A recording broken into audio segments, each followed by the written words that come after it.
Hello,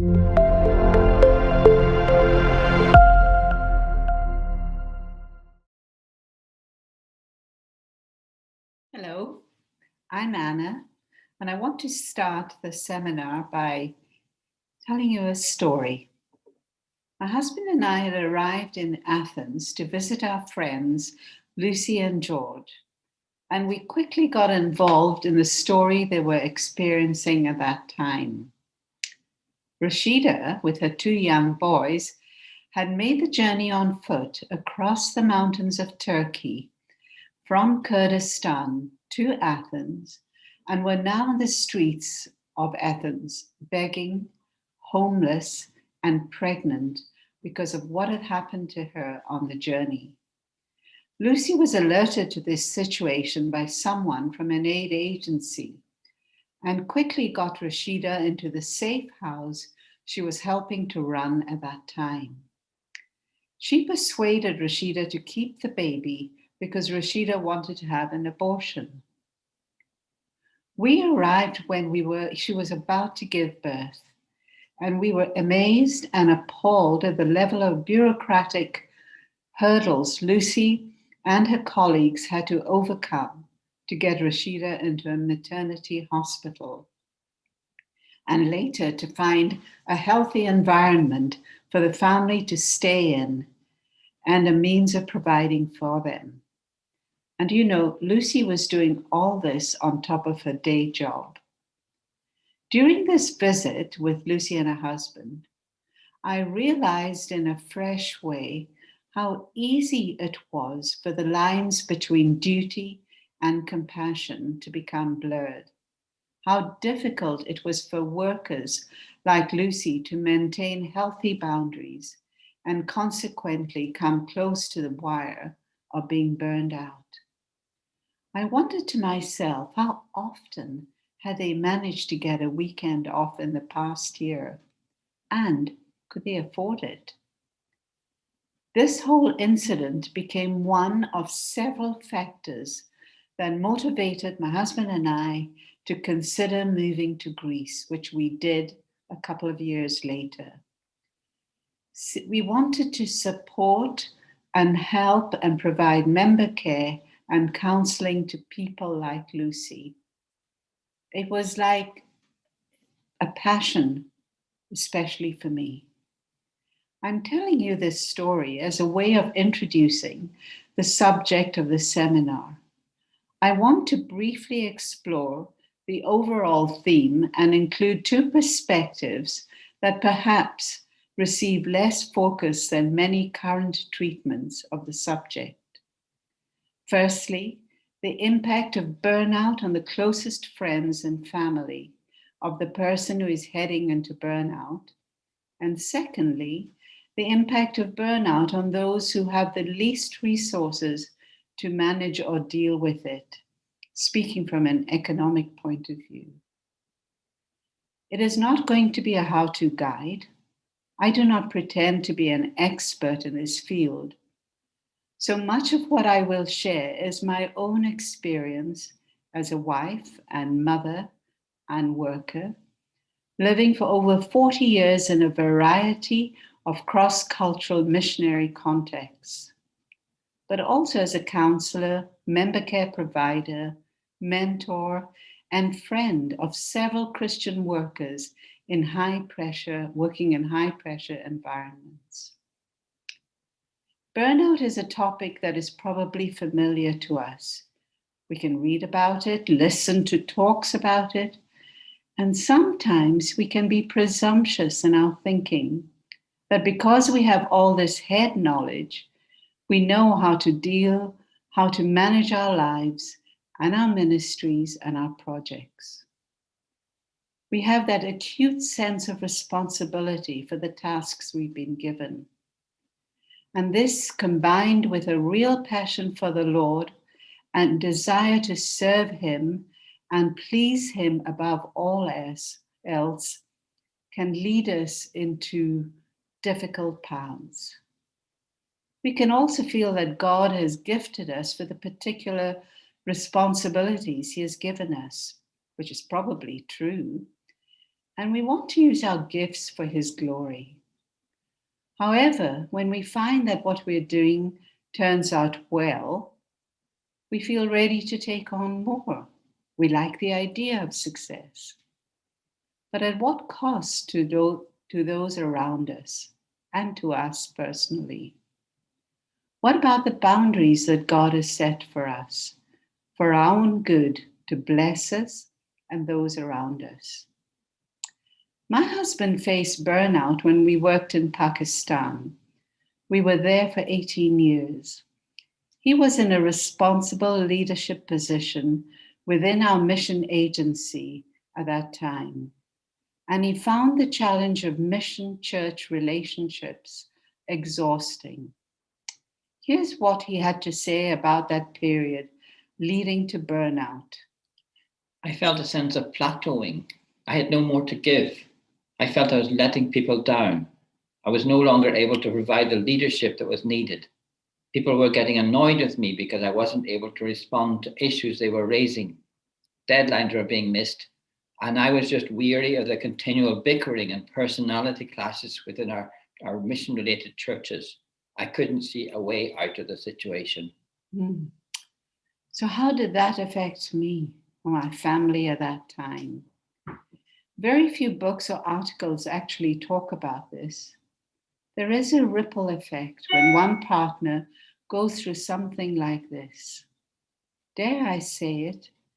My husband's burnout experience at that time contaminated my own. I felt I was conditioned to respond in ways that I wouldn't do so today. I had thoughts like, this is the Lord's work, so I must back my husband up in all that he is doing. If I raised concerns when I saw that he was overextending himself, was I going against what God had in mind for our ministry? Was I being selfish in my own attitude? Marriage and family protection was important to me as a wife and mother, and the overspill of service for the Lord at any time, at any cost, into our marriage and family life was hard for me to take. I felt guilty for my thoughts and anxious both for my husband, family, and the people he was relating to as a leader, all at the same time. Do you know, I think what was scary in that situation was that to protect myself, a sort of hardness crept in because I felt that I couldn't cope. So a barrier of resentment grew in the very place where we should have been considering establishing boundaries as a couple and as a family. For example, it was culturally appropriate to drop everything and welcome visitors who would come unannounced to our home at any time. My husband and I saw this as a very important thing, even though at times it was draining. Looking back, it would have been better if we had recognized the impact it was having on our marriage and family. During this period, we had the luxury of the provision of a holiday to another country to help us regain our sense of well-being. You know, I use the word luxury because many Christian leaders and workers don't have access to that kind of provision.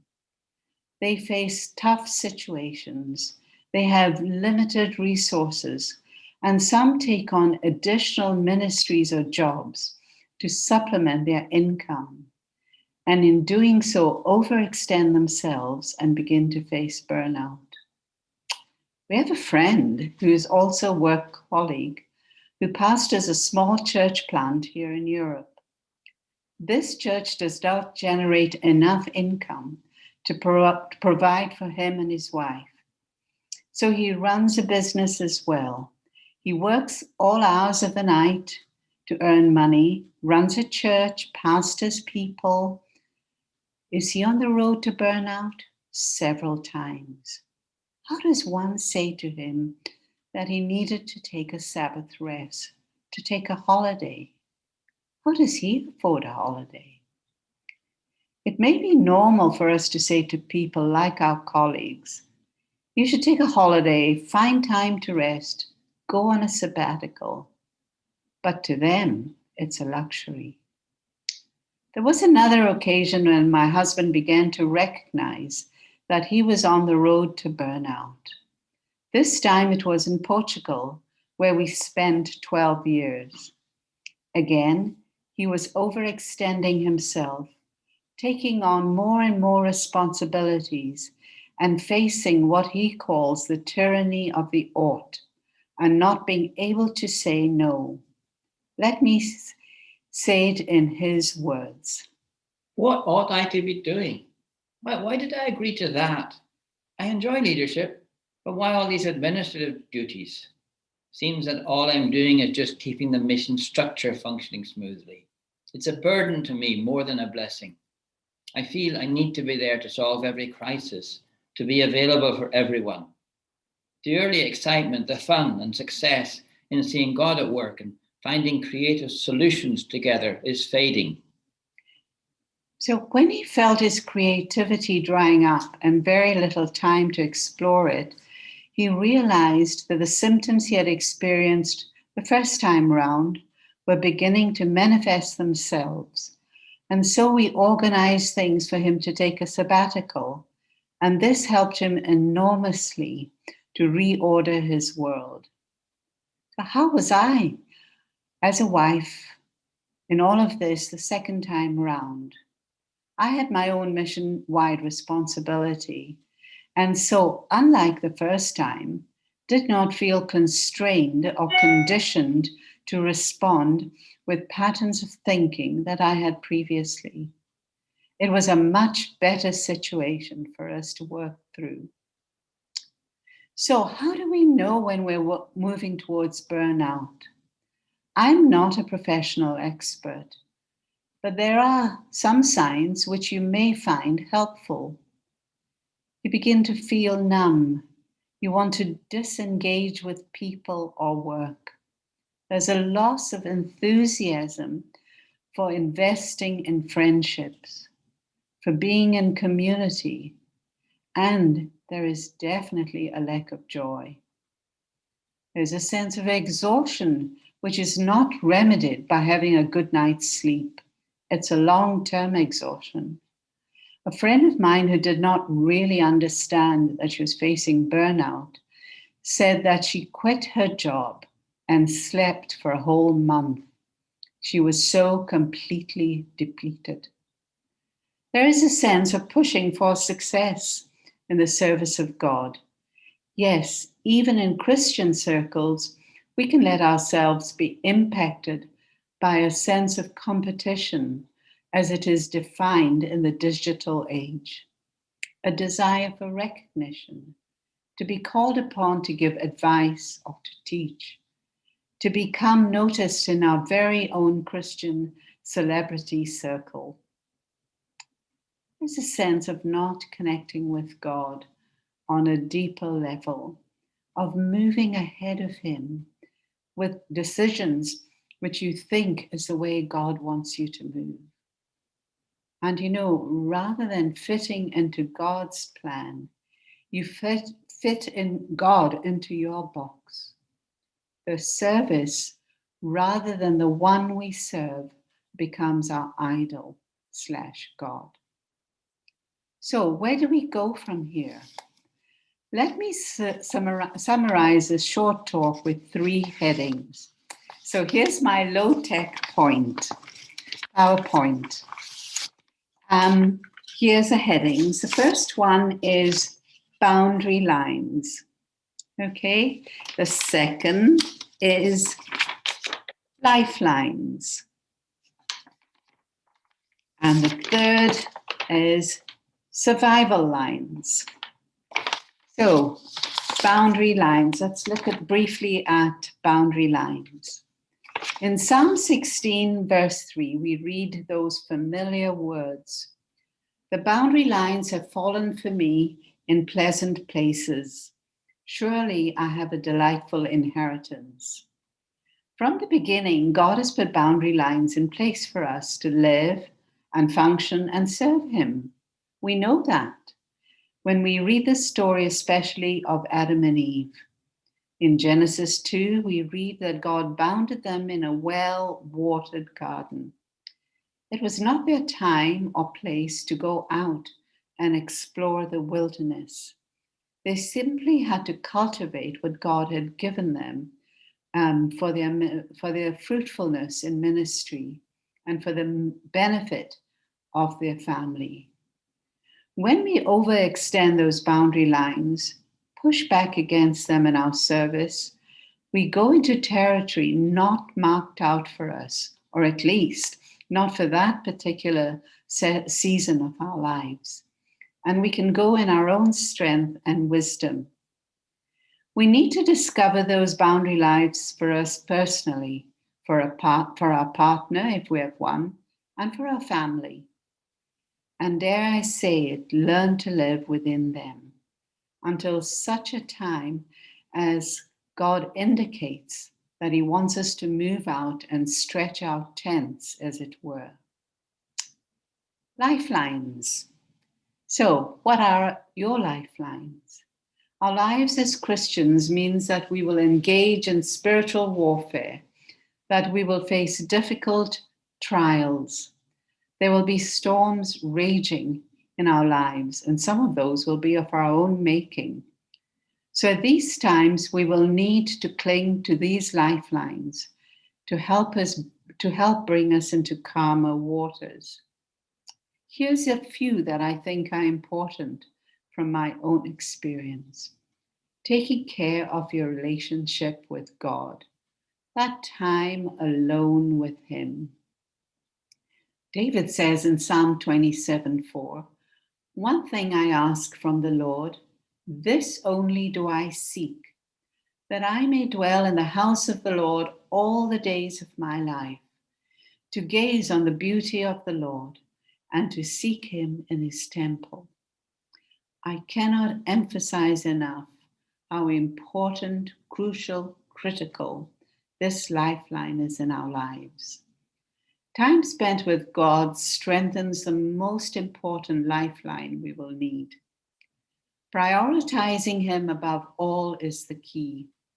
It should become an automatic habit with us, a regular routine, a natural rhythm in our lives. Pablo Martinez uses the image of a swimming pool and the need to maintain an even flow into and out of the pool. If our lives are like a pool which is constantly draining out towards others in ministry, and we are not ourselves being replenished, then we're heading into dangerous waters. Observing Sabbath and taking time apart to be refreshed in the Lord ensures that our swimming pool is constantly filling up as we serve. Second lifeline is taking care of yourself. Mark 12:31 says, "Love your neighbor as yourself. There is no greater commandment than these." But how do you love yourself? How do you do that self-care that will enable you to continue in ministry? You just have to do it. No one else can do it for you. You have to find time for yourself.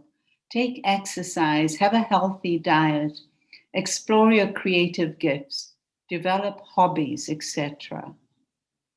Thirdly, being in community. Leadership is a lonely business, but being in community with others on an equal level is life-saving. What do I mean by that? It could mean having a few close friends with whom you can meet on a regular basis, just having a meal together or doing something fun. This really adds to your well-being. It also could be having a prayer partner. The more different circle of friends you have, the better. At least we have found that to be our personal experience. And thirdly, survival lines. Just to remind you, when things go dark, when you're on that road to burnout, it is important to find professional help. This is one important survival line. It is not a sign of weakness or shame to seek out counseling or professional medical help. And the other one is just clinging to God in the storm you're in, whether you sense His nearness or not. He's there for you. Two friends independently describe this period as their dark night of the soul, where the most difficult and disturbing thing for them as Christians was this numbness, this emptiness in their relationship with God. But hearing over and over again that God loved them, even when they felt nothing, became the starting point of their healing. You know, when our children were little, I used to sing to them in a terrible singing voice, almost daily. Jesus loves me, this I know, for the Bible tells me so. This is the most basic and yet simple fact that can carry a person in dark times.